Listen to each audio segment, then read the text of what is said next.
Tengo una pregunta. Primero, son 49 minutos, pero estos 49 minutos los tengo que completar con los ojos cerrados o los puedo hacer como que haciendo cosas, pero consciente, porque se me complica un montón juntar los Claro, 49 minutos. por supuesto. Sí, no los puedes hacer haciendo cosas. Y de hecho es mejor que lo hagas durante la vida, porque Ah, justo nos dan vida, ¿no? La vida es relaciones. Entonces, todo lo que entra en relación con nosotros es lo que termina dándole, pues, el adjetivo a la vida. Las cosas van a llegar para afectarte. Esa es la sí. oportunidad para comenzar a ver y sostener. Ver sin doble agenda. No para descubrir, no para juzgar, no para intentar cambiar, no para aceptar, solo ver y sostener lo que sea que te esté componiendo en ese momento y lo vas a sostener como a un recién nacido, solo viendo. Y todo lo demás sucederá de manera automática. Y bueno, la segunda pregunta va en ese sentido. O sea, descubrí que vivo con mucho miedo, ansiedad y culpa. ¿Y ahora qué hago? Bueno, en este ratito. Y ya, Cuéntame, ¿qué fue lo que pasó cuando viste que eres miedo? pues sentí más miedo, pero después paró. O sea, la sensación dejó de ser tan grande, que se empezó a hacer así y se calmó. Y el ver te va a llevar a otro tipo de descubrimientos más profundos mientras lo continúes haciendo. Justo, miedo es una de las emociones madre, de la cual parten muchas otras emociones. Pero lo fundamental es el miedo.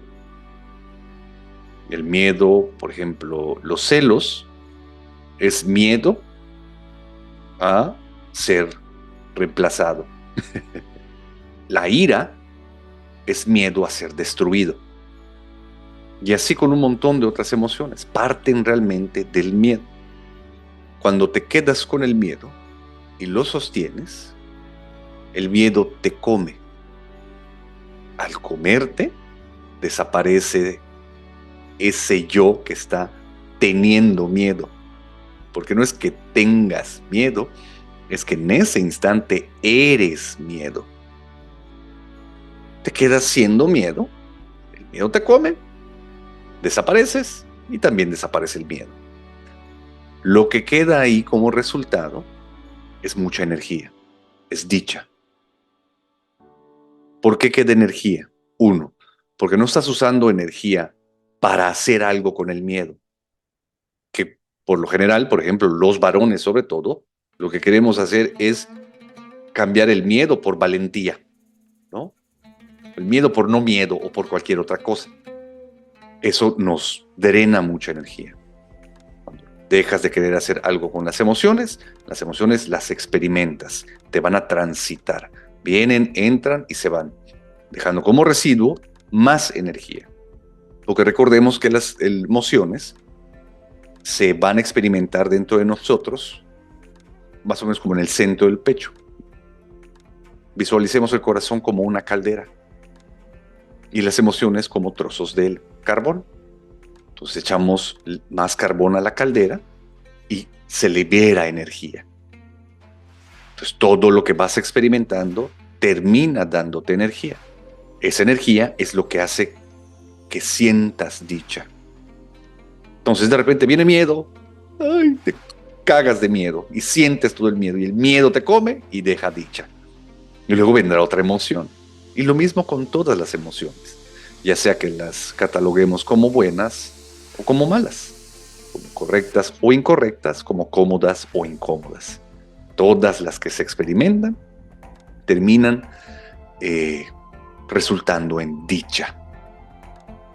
Entonces, continúa con la tarea del ver.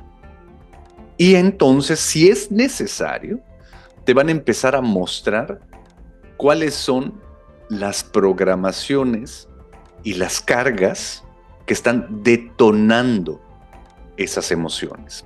¿Por qué? El miedo que nosotros tenemos es un mecanismo de supervivencia.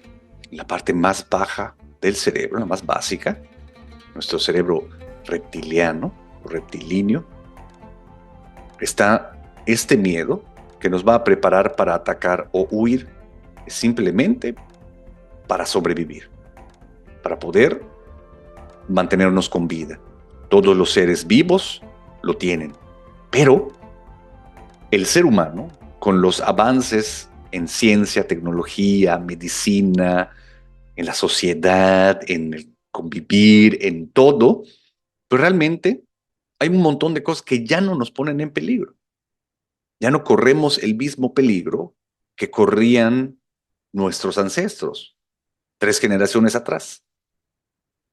Que era más posible que te murieras dando a luz, ¿no?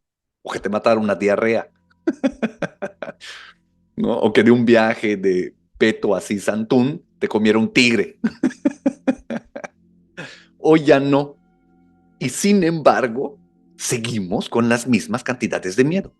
Ahora nos da miedo Hacienda, o nos da miedo, no sé, ¿no?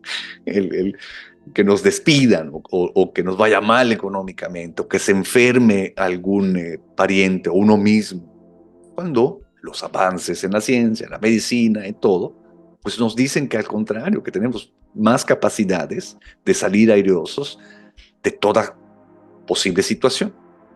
Y ahí sigue el miedo.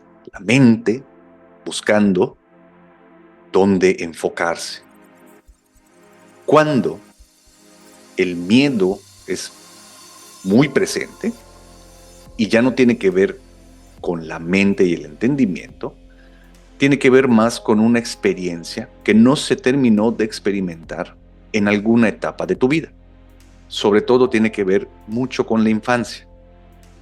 Las emociones que han sido demasiado fuertes cuando llegaron a nosotros en algún momento de nuestra vida y fue tanto que no las pudimos experimentar, estas se enquistaron en nuestro subconsciente, ¿no? En India nos dicen que en alguno de tus otros cuerpos, y las vienes cargando desde entonces.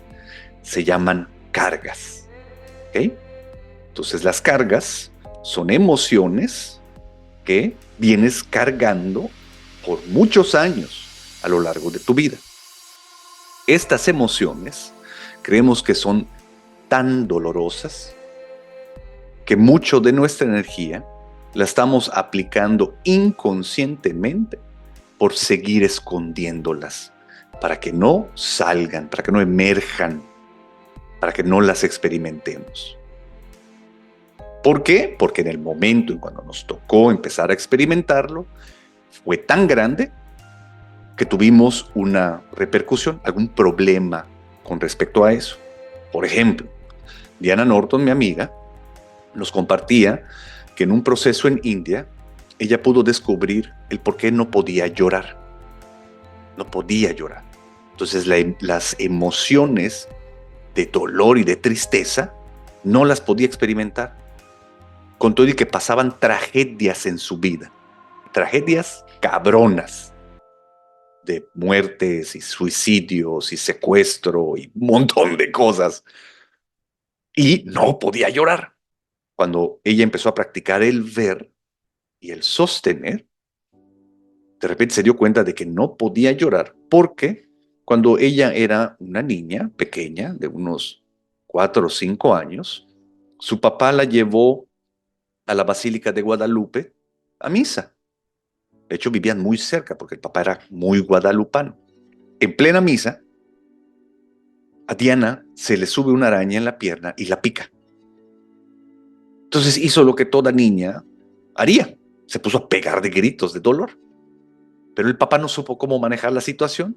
Entonces la sacó de la basílica y le dio 3 nalgadas porque no se llora en las iglesias y menos frente a la morenita. Entonces le cortó el llanto de golpe. Ella estaba experimentando el dolor y toma, le dieron 3 nalgadas. Ahora, dentro de nosotros no hay una persona. Nosotros como persona no existimos. Somos un montón de personalidades que emergen y cesan en un timing perfecto como respuesta o como reacción a los estímulos externos. En este momento, la personalidad del maestro es la que emerge y está interactuando con ustedes. Pero al rato, estando con Jade, va a salir la personalidad del novio. Y cuando estoy con mi madre, sale la personalidad del hijo. Y así hay un montón de personalidades dentro de mí.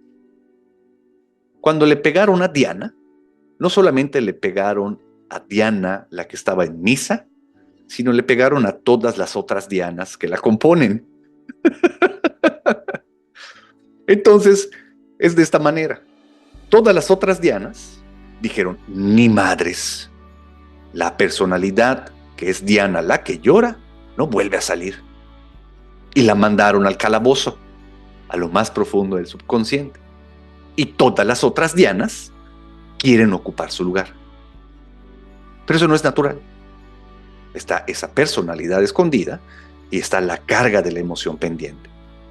Como no es natural y no nos permite experimentar la vida de manera plena, la divinidad nos va a mandar las oportunidades para poder liberar esa emoción. Por eso la vida de Diana tuvo esas experiencias tan cabronas. Todas fueron una oportunidad para que esa personalidad emerja y se pueda liberar la carga que estaba pendiente. No lo logró hasta muchísimos años después en un proceso en India. Pero a partir de eso, ¡pum!, todo cambió. Como todos estamos co-creando nuestro mundo a través de nuestro contenido. Por eso es importante. No vemos el mundo como es, lo vemos como somos. Entonces, así con cada una de sus personalidades y las cargas que ustedes tienen. Puede ser, Chave, que dentro de ti haya algunas cargas que tengan que ver justo con el miedo o con todas las emociones que me dijiste. Por ejemplo, otro ejemplo, un sujeto experimentaba unas cantidades de lujuria descoyuntadas, completamente excesivas, que le estorbaban ya hasta para vivir. La constante en su vida era la lujuria. Y él empezó a observar la lujuria sin querer cambiarla, quedándose con la lujuria, sosteniéndola como a un recién nacido. Simplemente viendo. ¿Qué fue lo que pasó? Que descubrió que la lujuria era resultado de una aversión, era miedo también. ¿A qué? La física aplicada. Él era un físico, pero le cagaba la física aplicada. Y en su trabajo le tocaba de repente hacer eso.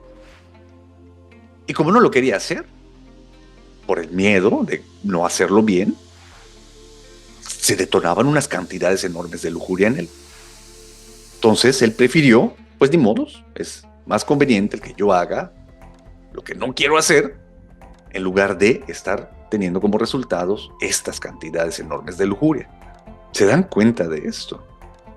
Como un montón de las cosas que sentimos tienen que ver por la aversión a un montón de otras cosas, de las cuales ni siquiera somos conscientes, y que pudiéramos cambiar y liberar si realmente nos permitiéramos experimentar lo que no queremos experimentar. Por eso yo insisto mucho en que dejemos de vivir y dividir la vida entre bueno, malo, cómodo, incómodo, correcto o incorrecto. Porque entonces sería muy ordinaria la vida, sería muy pequeñita por todo lo que no queremos permitirnos experimentar, que tiene que ver casi siempre con lo que juzgamos como malo, como incómodo o como incorrecto. No puedo decir que estoy enganchado a la vida si la mitad no la estoy viviendo por cosas, creencias y condicionamientos.